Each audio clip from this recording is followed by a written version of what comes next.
Hello students, आज हम लोग BA first year paper first के अंतर्गत इल्तुतमिश के बारे में जो जानकारियाँ बची हुई थी, उसके इतिहास से संबंधित जो चीज़ें बची हुई थी, वो हम लोग आज की अपनी इस क्लास में जानने का प्रयास करेंगे।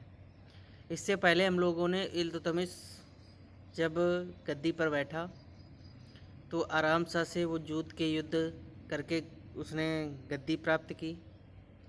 उसके उपरांत वो तुर्कों की इलबारी जनजाति से संबंधित था।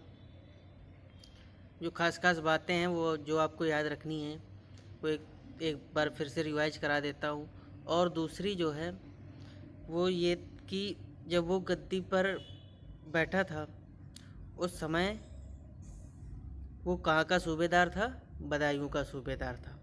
ठीक है, इसके साथ साथ वो कुतुबुद्दीन ऐबक का दामाद भी था। ठीक है, ये पॉइंट भी आप लोगों को याद रखना है। इसके उपरांत उसके समय की प्रमुख समस्याएं हम लोगों ने देखी थी। किससे? यल्दूज से थी, कुवाचा से थी। जिसमें से यल्दूज के विषय में हम लोगों ने जानने का प्रयास किया था कि 1215 में तराइन का एक तीसरा युद्ध होता है जिसमें जो है वो यल्दूज को परास्त करके मार डालता है।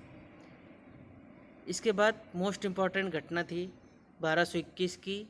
मंगोल शासक चंगेज खान के आक्रमण से बचने के लिए उसने जो उपाय किया, यानी कि जो ख्वारिज़्म का साथ था जलालुद्दीन मंगबरनी, जो कि शरण लेने आया था भारत में, उसको शरण लेने से इनकार कर देता है इल्तुतमिश। और इस प्रकार से वो मंगोल शासक चंगेज खान के आक्रमण से भारत को बचाने में सफल रहता है। ठीक है, तो ये कुछ प्रमुख बातें थी जो हम लोगों ने पिछली क्लास में देखी थी। आज हम लोग उसी के आगे से प्रारंभ करते हैं।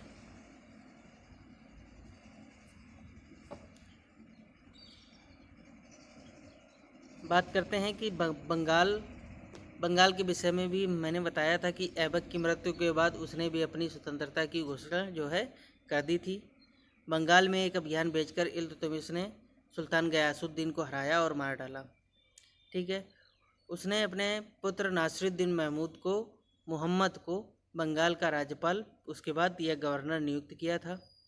ठीक है, जिसके समय कई विद्रोह हुए जो कि बालका खां खिलजी के नेतृत्व में हुए थे। ये 1230 में था। ठीक है, इल्तुतमिश ने बालका खिलजी को पराजित किया और उस व्यक्ति को मार डाला जो बंगाल को दिल्ली साम्राज्य में ले गया था।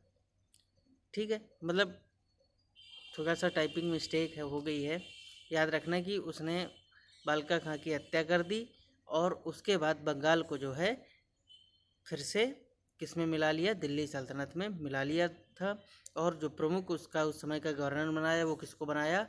नासिरुद्दीन मोहम्मद को। ठीक है, इस प्रकार बंगाल भी वो अपने कब्जे में ले आया था। बाद में धीरे धीरे करके उसने जो राजपूत राज्य है रणथंभौर, जालौर, मंडेर, कालिंजर, ग्वालियर, अजमेर, बयाना, ठीक है, थंगीर और अन्य कई विद्रोहों को जो उठाए गए थे उन सभी पर तुर्की अपना वर्चस्व जो है फिर से स्थापित किया। ठीक है, और उन राज्यों को उन सभी क्षेत्रों को दिल्ली सल्तनत में वापस मिला लिया था। ठीक है, इसके बाद क्या होता है कि लगातार युद्धों के कारण इल्तुतमिश जो है बीमार पड़ना शुरू हो जाता है 1235 में, और 1236 ईस्वी में ही उसकी मृत्यु हो जाती है। ठीक, और अपनी मृत्यु से पूर्व भी वो अपनी पुत्री, मोस्ट इम्पॉर्टेंट पॉइंट है, अपनी पुत्री रजिया सुल्तान को अपना उत्तराधिकारी वो चुन के जाता है। ठीक है, लेकिन तुरंत जो है रजिया सुल्तान शासक नहीं बनती। उसके बाद उसका पुत्र रुकनुद्दीन फिरोज शाह गद्दी पर बैठता है, लेकिन वो भी अयोग्य साबित होता है। उसकी अयोग्यता का लाभ उठा करके बाद में रजिया जो है दिल्ली सल्तनत की गद्दी हथिया लेती है। ठीक है, तो अब आते हैं कुछ ऐसी बातों पर जो मोस्ट इम्पॉर्टेंट पॉइंट हैं एग्जाम की दृष्टि से इल्तुतमिश के शासनकाल से संबंधित। जैसे सबसे पहला सीधा क्वेश्चन बनता है कि 40 दासों का एक समूह तुर्कान चहलगानी, ठीक है, इसका संगठन किसने किया? तो याद रखना इल्तुतमिश के द्वारा इस संगठन की स्थापना की गई थी जिसका नाम था तुर्कान चहलगानी, और ये 40 तुर्क दासों का एक विश्वास पात्र, जो इल्तुतमिश के विश्वास पात्र थे, उनका एक संगठन था जो कि बनाया गया था। ठीक है। बाद में तुर्कान चहलगानी बलबन के समय समाप्त कर दिया जाता है, और बलबन खुद भी तुर्कान चहलगानी का प्रारंभ में सदस्य होता है, लेकिन अपने शासन जब वो शासक बनता है उस समय वो इस दल को समाप्त कर देता है।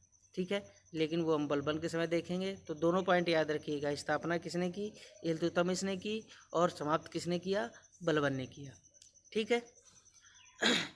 इसके बाद नेक्स्ट इम्पॉर्टेंट पॉइंट है, 1229 में उसने क्या किया कि बगदाद के खलीफा से सुल्तान की उपाधि का अनुमोदन प्राप्त किया। ठीक है। आप लोगों को मैंने बताया था कि इस्लाम में जो सर्वोच्च पदाधिकारी होता है, ठीक है, वो खास करके धार्मिक नेता के रूप में, और बाद में वो राजनैतिक रूप से इस्लामी नेता बन चुका था। ठीक है। तो धार्मिक और राजनैतिक दोनों तरह से सर्वोच्च जो नेता होता था वो क्या कहलाता था, खलीफा। क्या कहलाता था, खलीफा कहलाता था। ठीक है। तो उस खलीफा से जो है अनुमोदन लेना, अप्रूवल लेना इम्पॉर्टेंट होता था। सभी शासकों को, जो इस्लामी शासक थे, इस्लामिक कंट्रीज़ अपने आप को मानते थे, वो लोग खलीफा से अनुमति लेते थे कि हम इस क्षेत्र के सुल्तान हैं, और खलीफा उनको ये प्रदान करता था। उसमें एक पत्र होता था और कुछ खिलाअत, कभी भी शब्द लिखा मिल जाए आपको, खिलाअत,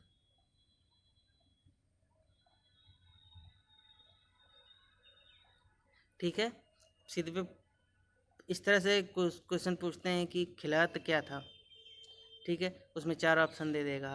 तो खिलाअत जो है एक पोशाक थी जो कि अनुमोदन के समय खलीफा के द्वारा प्रदान की जाती थी। ठीक है। तो एक खिलाअत, एक पत्र, अनुमोदन पत्र जो है वो खलीफा से प्राप्त किया जाता था। और उसी समय किसने प्राप्त किया, इल्तुतमिश ने कब प्राप्त किया, 1229 में। और ऐसा करने वाला वो पहला शासक, दिल्ली सल्तनत का पहला शासक था। ठीक है। ना ही कुतुबुद्दीन ऐबक ने और ना ही आराम शाह ने खलीफा से अनुमोदन प्राप्त किया था, बल्कि इल्तुतमिश ही पहला शासक था जिसने खलीफा से अनुमोदन प्राप्त किया था। ठीक है। दूसरी एक इम्पॉर्टेंट चीज़ ये भी याद रखना कि इसी समय जो बंगाल था, बंगाल का शासक था गयासुद्दीन, हम लोगों ने देखा था, उसने भी खलीफा से सुल्तान की पदवी जो है धारण की थी। ठीक है। लेकिन ये अनुमोदन जो है एक तरह से नाम मात्र का अनुमोदन होता था, इसका कोई बहुत बड़ा मतलब नहीं होता था। नहीं तो अगर बहुत बड़ा मतलब था तो इल्तुतमिश जो है, क्योंकि वो भी सुल्तान की पदवी अनुमोदन जो है खलीफा से प्राप्त कर चुका था, तो ये दोनों समकक्ष शासक हो गए थे। तो फिर इल्तुतमिश को उस पर आक्रमण नहीं करना चाहिए था, इतना अगर खलीफा का सम्मान था तो, लेकिन ऐसा नहीं था। तो ये एक केवल मुस्लिम प्रजा को अपने पक्ष में रखने का एक तरीका होता था जो इस्लामी सुल्तानों के द्वारा अपनाया जाता था। ठीक है, बस इससे ज़्यादा कुछ नहीं था। लेकिन इम्पॉर्टेंट पॉइंट आपको यह याद रखना है कि दिल्ली सल्तनत के शासकों में प्रथम शासक कौन था जिसने खलीफा से अनुमोदन प्राप्त किया, तो वो था इल्तुतमिश। ठीक। नेक्स्ट हम लोग बात करते हैं सिक्कों के बारे में।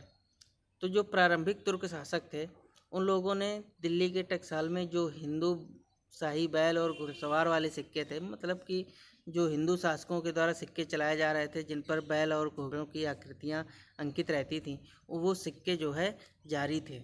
लेकिन इल्तुतमिश ने सबसे पहले आकर के शुद्ध अरबी प्रकार के सिक्के चलाए। किस प्रकार के सिक्के चलाए, शुद्ध अरबी स्टाइल में।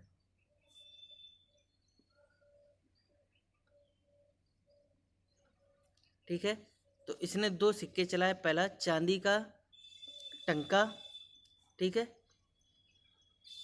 पहला कौन सा चलाया, चांदी का टंका, और दूसरा तांबे का जीतल। ठीक है। तो ये दोनों सिक्के याद रखना, तांबे का टंका और दूसरा चांदी का टंका और तांबे का जीतल, ये 2 प्रकार की सिक्के चलाए थे। जो जीतल था वो एक तरह थोड़ा सा द्विधात्विक था, उसमें कुछ चांदी की मात्रा, जैसे 0.25 ग्राम जो है चांदी की मात्रा भी उसमें रहती थी। तो ये द्विधात्विक सिक्का था, लेकिन उसको तांबे का ही माना जाता है। तांबे का, तो ये नाम आपको रखना, याद रखना, मोस्ट इम्पोर्टेंट है। कौन सा? चांदी का टंका और तांबे का जीतल। ठीक, तो ये 2 सिक्के चलवाए थे किसने? इल्तुतमिश ने। इसके बाद बात करते हैं इक्ता व्यवस्था के बारे में। तो प्रारंभिक तुर्क सुल्तानों की कृषि और भू राजस्व प्रणाली ने नींव पर कब्जा कर लिया, जो कि इक्ता और खराज था। ठीक है, तो 2 चीज़ों ने, जो प्रारंभिक तुर्की सुल्तानों की राजस्व प्रणाली एक तो स्थापित ही नहीं हो पाई थी, 4 वर्ष 5 वर्ष का शासन था। ठीक है, लेकिन इल्तुतमिश के समय क्या किया गया? इक्ता व्यवस्था और खराज। खराज जो है मुस्लिम कानून के हिसाब से जो टैक्सेशन होता है, भू राजस्व होता है, उसको खराज बोलते थे, वो स्थापित किया जाता है। इक्ता क्या थी? इक्ता ये था कि संपूर्ण साम्राज्य को छोटे बड़े कई इलाकों में विभाजित कर दिया जाता था, जिनको कहा जाता था इक्तादार, इक्ता। और वहाँ पर सैनिकों और अधिकारियों को इन सब भूखंडों को सौंप दिया जाता था। तो ऐसे सैनिकों और अधिकारियों को क्या कहा जाता था? इक्तादार कहा जाता था। ठीक है, अब ये याद रखना कि इक्ता जो है वो इन लोगों के पूरा वो नहीं हो जाती थी कि इन पर इन्हीं का अधिकार हो गया। वो रहती थी साम्राज्य का ही क्षेत्र। ये सिर्फ वहाँ से राजस्व वसूली का कार्य करते थे, और उसके बदले में कुछ ऐसी भूमि जिस पर इन्हें टैक्स नहीं देना होता था, और अपने वेतन के स्वरूप इनको प्राप्त होती थी। ठीक है, उसी इक्ता में से कुछ ज़मीन इनको वेतन के रूप में प्राप्त होती थी। ठीक है, तो ये था इक्ता व्यवस्था, जो कि हस्तांतरणीय अधिशेष भूराजस्व भूमि खंड कहलाता था। ठीक है, शाब्दिक इसका जो अर्थ मिलेगा आपको, कैसा? हस्तांतरणीय। हस्तांतरणीय का मतलब ये है कि इल्तुतमिश ने इसको हस्तांतरित रखा था, यानी कि कभी भी किसी का एक दूसरी जगह तबादला किया जा सकता था। आनुवंशिक उसमें अधिकार नहीं था कि इक्ता ये दे दी, अब तुम्हारी पीढ़ियाँ ही यहाँ पर इस इक्ता में शासन करती रहेंगी, ऐसा नहीं था। इल्तुतमिश ने इसको हस्तांतरणीय रखा था, यानी कि कभी भी किसी को इधर उधर तबादला किया जा सकता था। सो हस्तांतरणीय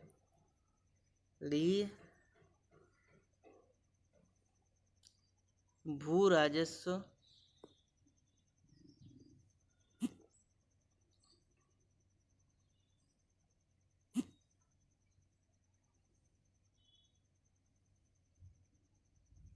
यहाँ पर लिख देता हूँ, हस्तांतरणीय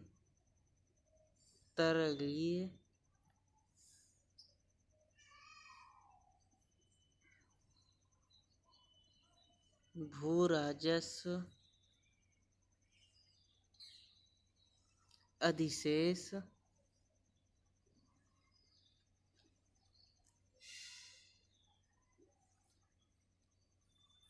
भूमिखंड।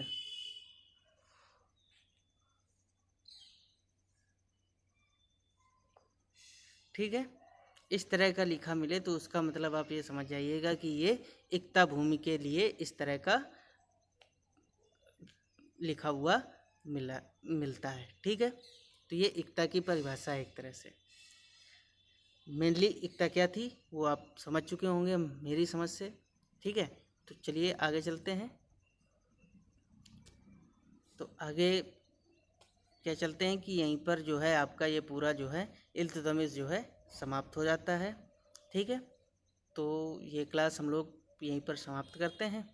इसके आगे अब जो भी इम्पोर्टेंट टॉपिक होंगे वो हम लोग अगली क्लास में डिस्कस करेंगे। तो चलिए, थैंक यू।